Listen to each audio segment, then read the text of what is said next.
Game Freak actually cares. I know recently everybody's been saying that Pokemon Company and Game Freak don't actually care about their customers, about their players, but it seems that they do, and that they are actually trying their very hardest to make games that are actually playable and make games that the players want to play. And it seems like they're trying very hard to do that. At the Game Developer Conference yesterday on August 23rd, 2023, Game Freak's Mr. Keiichi Maezawa gave a lecture depicting the Paldea region and just gave a thorough explanation of how it looks. This presentation had a bunch of different concept art from the game and also showed all of the different techniques that were used in making the game. After reading all of this, it feels like Game Freak actually tried to make a very good game. A game that we would want to play, a game that we would love to play. I think that sooner down the line, maybe even in the next Pokemon game, we're going to be seeing the fruits of what they tried to attempt in Pokemon Scarlet and Violet, and I think we're going to be very happy with what is going to be coming in the future Pokemon games, because from what I am reading and from what I am seeing, Game Freak was trying something very new. They tried to implement a bunch of different techniques and a bunch of different mechanics into their visual displays, and all of that put together caused some bug and glitch issues. There were various technologies used on Pokemon, anything from subsurface scattering to gel shading, and then the damaged dirty system, the lighty dispersion technology. So they said subsurface scattering was mostly used on Pokemon skin. Basically, it's a visual technique used to simulate scattered light bleeding in through a shadowed area. Larger Pokemon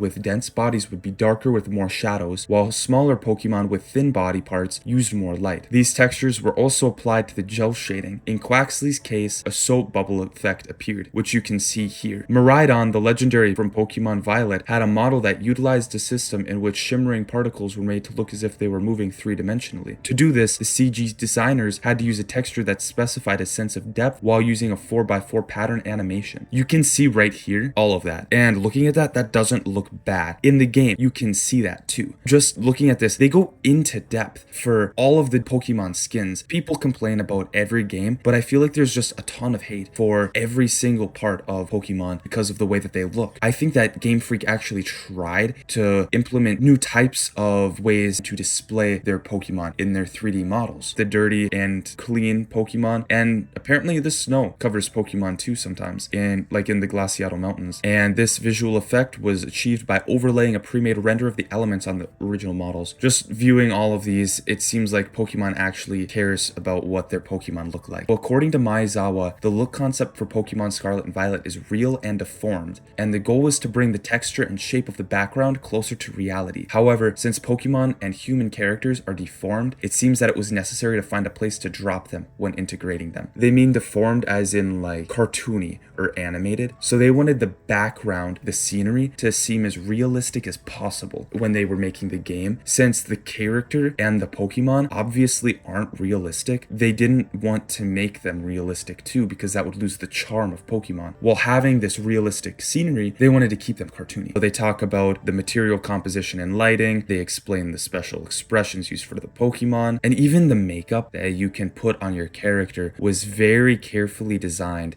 in this game. They were developing a game and they just had so many new things that they were trying out that it completely makes sense why they would be experiencing bugs in their final product. And if they did just take a little bit more time and wouldn't have released it when they did, I'm pretty sure this game would have been a phenomenal open world game. You can see even just the ocean and the waves. They put on white caps and they put on the beach front. You can see the opaqueness of the water as the water gets deeper. And the sky, it's phenomenal how much work and time they put into this game. The lighting and all of the different other concepts that they included in this game, the expression and how it looks. I think Game Freak tried their hardest, and I think that they were trying to go for something much greater. It's crazy to see that this is what Game Freak wanted the game to look like. So that means future games, the next year's game, or even the next generation could look like this. And I think that would be phenomenal. I think just this image right here, I think that if the next generation's games look like this, the Pokemon Company has improved. The concept art, it's what they were trying to get at. They had an idea, they put that idea down on a piece of paper or in this image, this is what they were going for, but they just experienced so many issues and problems and just trying to learn the different techniques and the different methods to even create a game like this. While doing that, they weren't able to fully come out and create something like this. But since we know that this is their aim, I think that we will in the future, maybe even on the new Switch hardware, we'll be able to see a game that looks similar to this. And for that, I'm really, really excited because this just looks amazing. And it would be amazing to have an open world Pokemon game with scenery that actually looks good. And the more games that Game Freak makes, the better they will be at producing those games, and the quality of the games will increase. I think it's just cool to see that this is what Game Freak's image is, and this is what the Pokemon Company wants to make. So it looks like their thoughts align with ours at the quality of what the games should be, and I think that's amazing. Thank you guys so much for watching this video. I hope you enjoyed it. If you guys enjoyed the video, hit that like button. It's really, really helpful and spreads the video to more viewers. And hit the sub button too. It really helps me out personally. And also leave a comment saying what your guys' hopes are for the future of Pokemon.